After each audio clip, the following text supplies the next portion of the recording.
he's refusing to step down, guys. Yeah, and Peter Doocy asked KJP yesterday during the press briefing that was pushed back a number of hours. So who authorized the cover-up of his health? And she said there was no cover-up. But when you think about the Joe Biden you saw last night, as his family looks on from the Oval Office, and some of them were crying, and I can't imagine how hard it was for him to get through the speech with, his daughter crying just to his left, and everybody who's worked for him in the past is in that room.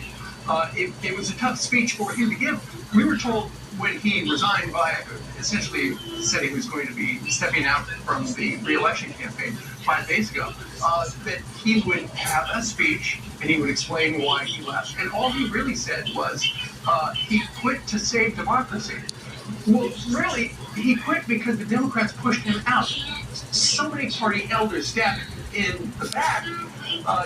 It's remarkable you didn't see blood stains on him because he was bloodied by people in his own party. I promised to always level with you, tell you the truth. Well, then why are you stepping down, really? He said, I believe my record as president merits a second term, but then I'm going to pass the torch now. I'm going to give a fresh voice to someone else, a younger voice. I thought he was mumbled. I thought he was slurring his words a few times, messed up a few times, didn't address his health and his disastrous debate. And Donald Trump said Biden's speech barely understandable, so bad. All right, so I want you to see Democrats loved it. Watch.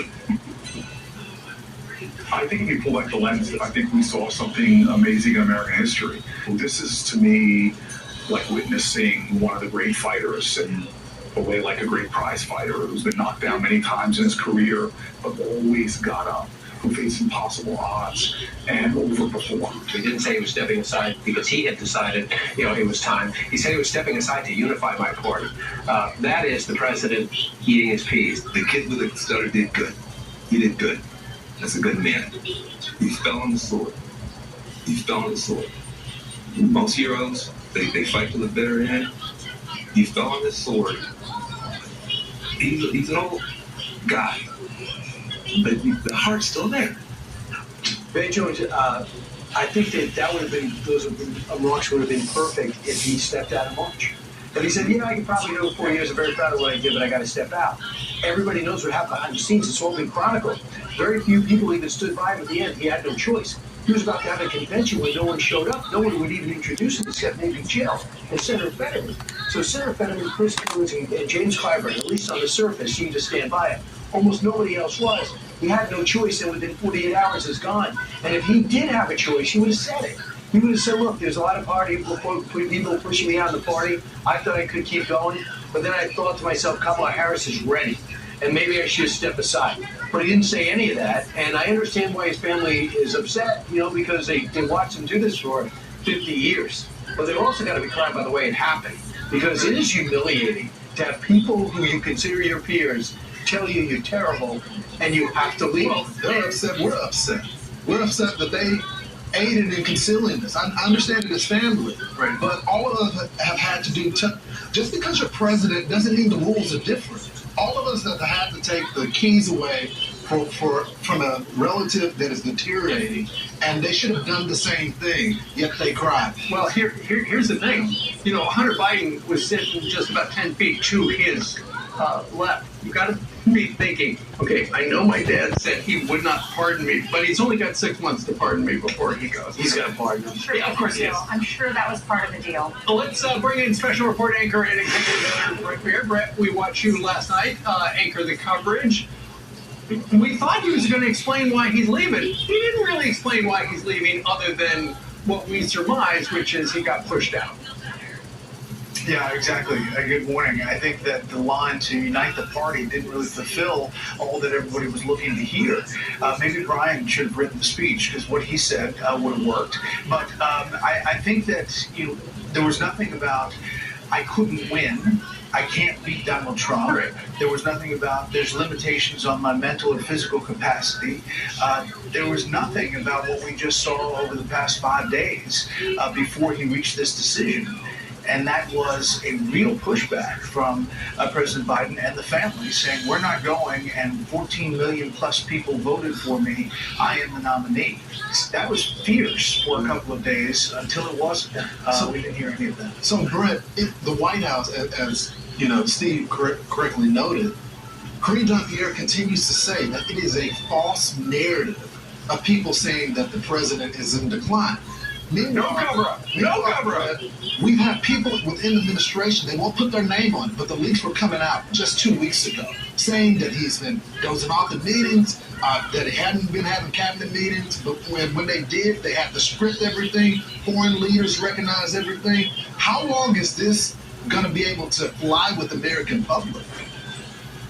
And that's a great question. And I think that, all these stories have added up. They are anonymous, but there have been a lot of them in different outlets saying how he's diminished. Everyone saw what we saw at the debate on June 27th, and it's hard to believe it was only 3.5 weeks ago, or 4 weeks ago. But it's what we saw, and obviously we had been covering it for a long time and been accused of running cheap fakes and other things. But when you have a story that says that he was diminished, or at least Democrats on the Hill thought so, all the way back to October of 2021.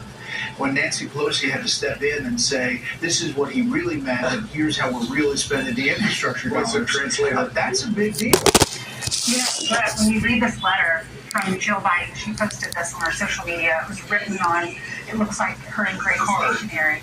And she wrote this message and posted the picture. You see it right here on the right-hand side of your corner of your screen. He says, to those who never wavered, to those who refused to doubt, to those who always believed, my heart is full of gratitude. Thank you for the trust you put in Joe. Now it's time to put that trust in Kamala. So this is from the First Lady, but everyone wavered. Everyone had doubts. No one believed. So who is this letter to? Yeah, I think it's really amazing. And Dr. Biden, the First Lady, should factor in heavily in this decision because I think she was a very close advisor and maybe was advising him to stay in as much as he did. Had he gotten out in March, in February, there would have been a robust primary, and maybe Vice President Harris would have been the one who rose to the top as far as that goes, but there would have been a lot of people who got in, and there would have been a robust debate and vote. Now, there's no vote, to Lawrence's point, and while Democrats say that voters voted for the Biden-Harris ticket, there was no vote for Kamala Harris before this convention. So what are your thoughts, Brett, about what was going on at Union Station yesterday, at the Rotunda the day before, the massive sit-in, the protest, the damage, the flying of the Palestinian flag, the burning of our flag? Do you think that should have been included in the address? Do you think somebody in Washington at the White House should have addressed this type of defilement and attack on our heritage? Yeah, listen, it's a big deal, and we saw this with the college protests. It was ugly at times yesterday. Griff Jenkins was in the middle of it all day, reported well. Whether it made that speech or not, I think Democrats are really fearful of the politics of this moment. 35 plus decided not to go to that speech of Benjamin Netanyahu yesterday, including Vice President Harris. Clearly, they want to stay away from stirring this pot, even though it would have been easy to put a line in that speech or have something out of the White House condemning it. All right. Brett, thank you very much for getting up early to discuss this. I think officially you can put in with payroll for 10 hours of overtime. Yes. And of course, actually, it's much more than that over the last 2 weeks.